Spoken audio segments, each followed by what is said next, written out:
Yes, guys, welcome back to the channel. Welcome back to a brand new video. This is the latest Arsenal news and transfer news as well. Fabrizio Romano has just confirmed that Aaron Ramsdale, at the moment, Arsenal are looking for solutions for the player elsewhere. And of course, Aaron Ramsdale is also looking for other options with his entrance. We'll be talking about Gabriel Martinelli, who is more likely to come back against Manchester City. And that is a major boost for Arsenal as we go into that 6-game period where we have Bayern and Manchester City as well. We'll be talking about the two clubs that want Mikel Arteta.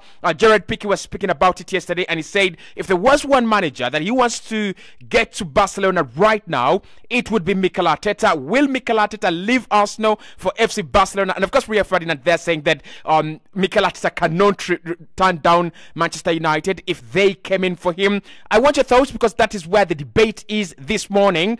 Do you think that Mikel Arteta can fail to turn down Manchester United? In my opinion, I think Ferdinand is actually ridiculous by making such a statement. I don't think Manchester United are as attractive as they were 10 years ago or even 20 years ago, in my opinion. I don't think every single manager out there is trying to tap into the resources at Manchester United. It's a difficult job. It's a very heavy job. And there are so many managers, there are so many professionals who have come in there and have actually failed. So let me know in your comment box below, do you think Man United is still massively attractive, more than Arsenal, that our manager can leave Arsenal to go to Man United, as said by Ferdinand? Of course, hit the like button, subscribe to the channel as well. Right, let's get into it. Let's start off with that big story on Gabriel Martinelli. Gabriel Martinelli will be coming back against Manchester City if there are no changes and if there are no setbacks as well. Now, we know that he didn't play in the FC Porto game second leg because of that, injury that looked a little bit small when he was coming off. But he's now missed 2 games and is going to miss around 5 weeks of football. That is how injuries are actually very, very funny. But I think, and I've said this before when I was talking about the Jurgen Timber deal and the Timber return as well, that at this point in time, when your players start picking up injuries, they're actually going to be long-term injuries and they're going to affect them very much because Martinelli has played almost all season. He's been very consistent and therefore the tired legs are being felt at the moment. And of course that means that when an injury hits a tired leg, some of these players might actually sit out the rest of the campaign. Now, the good thing with Gabriel Martinelli is that he won't be sitting out the rest of the campaign. He will be coming back and he will be representing against Man City. Hopefully, he doesn't get any setbacks. Now, for me with Gabriel Martinelli, and I think Saka has been really, really good. He's on course of having his best season in an Arsenal jersey. And that is how much Saka is important. That is how much Saka is relevant and effective for us. But the one thing you have to remember, and the one thing that we have to consider, is Gabriel Martinelli's impact on this Arsenal team. There is no Arsenal player who is as direct and piercing as Gabriel Martinelli. His pace is lethal, and I think one of the abilities that literally don't, really get appreciated enough is him launching counters. I think with David Raya being able to start a counter right from collecting a cross, you need that kind of player in Gabriel Martinelli, a runner, a willing runner, and an able runner as well. He's got the ability to beat a man 1v1, and I think his finishing skills are just, I don't think they're underrated. We just don't talk about them enough. And especially this season that he's not scored a lot of goals. I think many people will be out there thinking, well, he doesn't really score many goals. He's not that clinical. He is very clinical. I just think he's not got into goal-scoring positions enough this campaign like he did last campaign. And maybe that could be the one impact of Granit Xhaka leaving this Arsenal side that we haven't solved. We have solved the mystery of Arsenal scoring more goals. We have solved the mystery of Arsenal conceding, less goals. The one thing we have not solved is how to get Gabriel Martinelli back and firing in the levels and at the levels that we actually want him to be. But of course, if he comes back, he's going to be a vital player in the Manchester City game. He's going to be a vital player in the FC Bayern game. I remember Pep Guardiola and Jurgen Klopp, both of them saying this once. He is the most dangerous player in that Arsenal team. And we have so many good players right now. You have Declan Rice, you have Saka, you have Martin Odegaard, who is very, very sensational. I'm actually trying to do a video about him on Cossy's Arsenal podcast. Should be coming out today. Odegaard, better than Mesut Ozil, the sensation that will win Arsenal the Premier League and Champions League as a young captain. So that video will be coming out very, very soon. Make sure you subscribe to Cossy's Arsenal podcast. But the point for me with Gabriel Martinelli and why I think his impact and his brilliance surpasses that of Odegaard and surpasses that of Saka and Declan Rice. He literally does things that many Arsenal players don't do, and he does things that many players around the world would actually be afraid to do. So you look at Jeremy Doku as a very good example, and Alan Saint-Maximin at Newcastle. Then these are players that have the ability to run at players, but they don't give you any output. And with Gabriel Martinelli, that is the difference. He gives you output, and he gives you that quality that you would love to actually see. So I won't be surprised to see him one day as a number 9, kind of a swap like Robin van Persie did from the 11 to the number 9 or number 10 around there. Because for me, his clinical levels important, very, very important to his career and to Arsenal as well. So we pray that he doesn't get any setbacks, and fingers crossed he's available against Manchester City and against Bayern in both legs. Now, Fabrizio Romano this morning has actually given us a big bomber when it comes to what's going to happen with Aaron Ramsdale, and he's basically said Aaron Ramsdale will be leaving Arsenal this summer. For Ramsdale, in the summer, it's going to be time to look at new solutions because he wants to play. He can't stay at Arsenal on the bench regularly, and so that's why Arsenal are looking for opportunities for the player at the moment, and Ramsdale as well himself will explore options around the market to find a new solution. Chelsea are believed to be very interested in Ramsdale, while Newcastle are also keeping tabs on the England international. I'm going to do a video on Aaron Ramsdale. Again, that will come out on Cossy's Arsenal podcast. I think that the key quick question before Ramsdale leaves Arsenal is what went wrong, right? We've had talks about him not being able to concentrate 90 minutes in a game. Maybe that's the reason. We've talked about him not being a good ball player like David Raya. Is that the reason? So that video should be coming out either tomorrow or sometime this week. Make sure you do subscribe to Cossy's Arsenal podcast as well.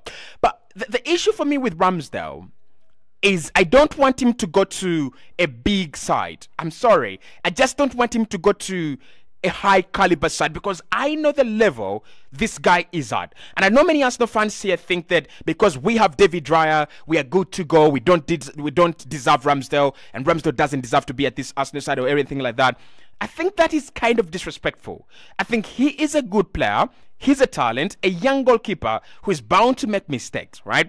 And is a player who has gone through a tough time, being relegated, I think, 2 times, and all that kind of situation will have affected him. But his mentality is top mentality, and his character is top character and absolutely professional. So Fabrizio says Arsenal will be looking for options, and of course Newcastle and Chelsea. Where would I rather see him? I don't want to see him at Chelsea because Chelsea eventually are going to get much better. And I don't want them to get better by getting a goalkeeper from Arsenal. I don't want us to make them better. They're already a good side, Chelsea. They don't have a good manager in my opinion. They do have a good manager really, but I don't think Poch has done a good job. Yeah, that's what I wanted to say. And maybe Poch could do a good job next season, and maybe Poch could turn them around.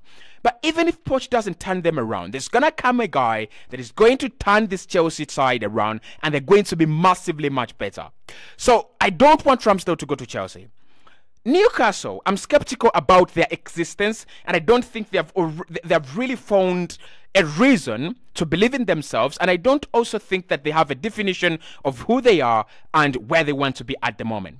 But when Newcastle get those definitions right, and you give them Aaron Ramsdale, and Sandro Tonali comes back, and Bruno Guimaraes is there, and they have Alexander Isak, and they have a pairing of Shaw and Botman, we have a problem. We have a big problem. So I don't want him to go to Newcastle as well. And this is where Arsenal are going to be in a very difficult position between a hard place and a row. Do you give him out to a big club because they can pay the money that we're looking for, or do you actually give him to a club like West Ham? I mean, like we did with Fabianski. I can see him go to a big club. I can see him do an Emi Martinez, and even better. Quote my words. Aaron Ramsdale in the next 5 years will be England's number 1. I don't care where he'll be playing. He will be England's number 1. So this summer, Arsenal will be looking for options for Ramsdale, and of course, my boy will be leaving. I know one of the big people that I follow and follow me as well, Glenn Kitely, Everything Football, really loves Aaron Ramsdale. But for me, I said it at the beginning of this campaign, it is time up for Aaron Ramsdale. The moment we signed a new goalkeeper, the moment we brought in David Raya, a goalkeeper who was almost better than him at everything, he was always going to leave. He was always going to be a second choice. Now, Gabriel Martinelli, like I've talked about that. Let's talk about Arsenal's interest in a new defender. Now, it looks like we are going to prioritize around 4 positions in the summer. One of them is going to be a centre back or a defender who can play in, across the back line. Now, one thing we've seen with Mikel, and I think I have so many video ideas to put out there on Cossy's Arsenal podcast with the new format of content that we are trying to achieve, because we need to understand and we need to do a video about why Arsenal just don't concede goals. And one of those reasons is Mikel Arteta's obsession with defensive players and defensive security. So look at what he has done when he came in. Gabriel Magalhaes signed, Thomas Partey, defensive, Ben White, 50 million, defensive, called back William Saliba, Jakub Kiwior is defensive as well, Julian Timbers is defensive, and he has invested about 70 or 80 million in 2 world-class goalkeepers. So again, he's looking for another defender. And right now, I really understand him. He's a manager that would prefer to have defensive, security and assurance over anything else across the 90 minutes of a single game, right? So we have a couple of options, but I think Murillo at Nottingham Forest has been mentioned a lot this morning, and I don't know whether that is something that Arsenal are really going to cash in on, or that's interest Arsenal are really going to cash in on. But Sammy Makbo says that Nottingham Forest will face battle to keep defender Murillo, with Liverpool, Arsenal, Newcastle and Chelsea among the Premier League sides monitoring the defender's progress in the Premier League right about now. Of course, Nottingham Forest are under massive attack. They could go down. They've had a points deduction, and that puts them right into the relegation zone. Takehiro Tomiyasu as well has signed a new deal at Arsenal. That has been announced today, right as I was trying to record, so that was not on my plan. But of course, you've seen it there. He has signed a new deal, and that has been confirmed by the Arsenal website. And in the words of Mikel Arteta, he says, "We are so pleased to have Tommy commit his future with us here. Together with his natural ability and strength, Tommy's attitude and mentality and values are first class. The way he trains with his desire and determination to be the best version of himself every day is really admirable." One of the best players I like at Arsenal is this guy, and one of the players that you must like by force at Arsenal is this guy. If you don't like this guy, if you don't like Tomiyasu, unsubscribe to this channel right now. You are in a wrong place at a wrong time, consuming the wrong content. Honestly, I think Tomiyasu is lovable, isn't he? Like, his ability to every single day make sure that he can give you the best even when he doesn't play every single time. His ability to play in different positions, his ability to give everything that he's got. And I'm really gutted for him, because injuries are kind of staining his legacy and they're kind of staining his career. But if he can get past the injuries, I won't be surprised at some point in time that Arsenal will be playing with Tomiyasu, Timber, Gabriel, and William Saliba, and then Ben White is out of it, right? Just like in terms of rotation, just like Pep Guardiola does it. I'm not trying to say that Ben is not good. I'm trying to say that Tommy is that guy, right? If you're looking for that guy, to use the phrase "he is him," I think Tommy is him. But anyway, he signed a new deal at Arsenal that will be running until 27, 28, and that just puts us in a much better position. Now, let's talk about managers, right? Let's talk managers. Gerard Piqué Bernabeu, who is one of my favorite players as a Barcelona fan, obviously, has come out and said that Mikel Arteta would be the perfect replacement of Xavi at FC Barcelona. Now, I do not follow Barcelona a lot these days because they are really annoying, and the style of football they play is not what I signed up for, right? And that's why I concentrate on Arsenal these days, because the rest of the teams I love are absolutely shite. AC Milan, Dortmund, Barcelona, name it. I think think this is really, really proactive and really, really, actually not proactive, but prudent from Gerard Piqué. I think Mikel would make a very good manager at FC Barcelona. But the question, can Barcelona afford him? No, they cannot. Can FC Barcelona give him the resources Arsenal are powering and are pouring into his pockets right now? I don't think Barca can, right? Imagine if he says, I want Declan Rice. Imagine if he says, I want Saka. Imagine if he says, I want Rodri, or I want to sign Martin Zubimendi at the moment. And Barca are still trying to revitalize their pulse financially. I don't think that is something that Mikel is ready to work with. He's worked a project on a project at Arsenal, a project that is in the next 5 years is going to rewrite history. In the next 5 years, Arsenal will win the Premier League on 3 times, back to back. We will win the Champions League 2 times, and I assure you this: we will win another FA Cup trophy. So that is Mikel Arteta extending Arsenal's record in the FA Cup. That is Mikel Arteta winning the Champions League for the first time ever as Arsenal manager, because there's no Arsenal manager who has ever done it. And that is Mikel Arteta winning the Premier League for Arsenal over 20 years of waiting. I don't think he's going to throw that away to go and help a struggling Barcelona. Actually, I don't think he has a lot of very strong ties with Barca. If they want a guy that really understands their system and really loves them, they should go for Pep Guardiola. Now, Rio Ferdinand annoyed me. And let's talk about this a moment, right? He annoyed me because he said that Mikel Arteta cannot turn down Man United if Manchester United wanted him. So the meaning of this that I got out of it is that we are big. Of course, Man United are big. There's no question there. And he was trying to say that at the moment, they don't have Mikel Arteta because they don't want him. I'm sorry, this is ridiculous. This is absolutely ridiculous, because I don't see how you look at the caliber of managers that they've had. And maybe that communicates to his advantage that if we have had Mourinho and Luis van Gaal and Ole Gunnar Solskjaer, who is absolutely shite, obviously, and maybe right now, Erik ten Hag, we could have Mikel Arteta. And I tell you, if Mikel Arteta is at Everton, Man United will have him. If he's at Nottingham Forest, they'll have him. But right now, being an Arsenal, there is no chance that Man United can get to Mikel Arteta. I think Arsenal have reached a level where we can spend the same amount of money that Manchester City can't spend. They have spent over 100 on Pogba. We have spent over 100 on Declan Rice. We have spent over 50 on Ben White. I think they have a very, very expensive defender as well in Harry Maguire, who is, in my opinion, not anywhere near quality. They have spent good money on a new goalkeeper, and we have spent good money on 2 very good world-class goalkeepers. So if Mikel Arteta is trying to look for a place where he can win trophies, he has already built that place.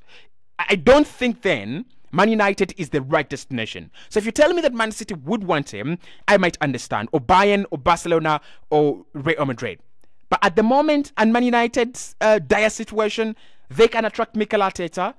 I'm just ending this video right now. Hit the like button. Do follow me on Cossy Podcast, because we are putting there a video on why Martin Odegaard has developed very quickly into one of the best players in the world, but also a cheeky reason why for me he's better than Mesut Ozil. That should be coming out today very, very soon.